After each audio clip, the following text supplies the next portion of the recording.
Ito po, sensitibo po ang aming unang ibabalita. Nasawi ang tatlong magkakapatid sa kanilang apartment sa Quezon City matapos makuryente. Hindi pa malinaw ang sanhi ng pagkakakuryente pero isa sa mga tinitingnan ay ang kable na posibleng sumapit daw sa kanilang sampayan. Nasa frontline ng balitang yan, si Dave Abuel.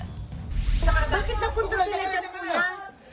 Nakadapa pa sa tila balkonahe ang tatlong magkakapatid na yan nang datnan ng mga rescuers sa inuupahang apartment sa Barangay Pinyahan, Quezon City nitong Biyernes. Hoy, buhat kayo mga lalaki!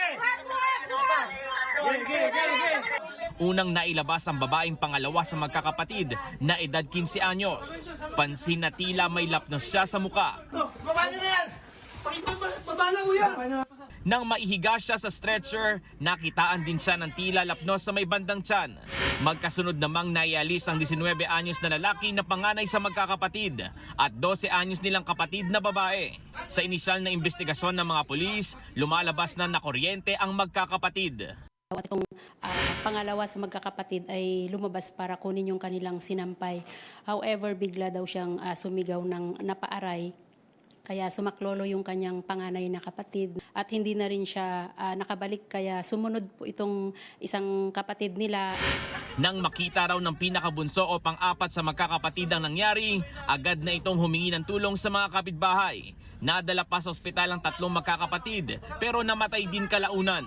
Patuloy pa ang investigasyon ng mga otoridad sa sanhi ng pagkakakuryente ng mga biktima. Merong wire na parang sumabit doon sa kanilang sampayan. So yun pa po yung chinecheck natin kung paano po nangyari yun. On Monday po, as per coordination with the QCLGU, mag-i-inspect po yung kanilang engineering department doon sa building. Sinusubukan pa ng News 5 na mahinga ng panayam ang kaanak ng mga biktima, pati ang may-ari ng paupahan. Nagbabalita mula sa Frontline, Dave Abuel, News 5. Mga kapatid, Andre Felix po, iba na ang may alam at may pakialam sa panahon ngayon. Para po sa tuloy-tuloy na balitaan sa Frontline kahit weekend, mag-follow at mag-subscribe na sa social media pages ng News 5.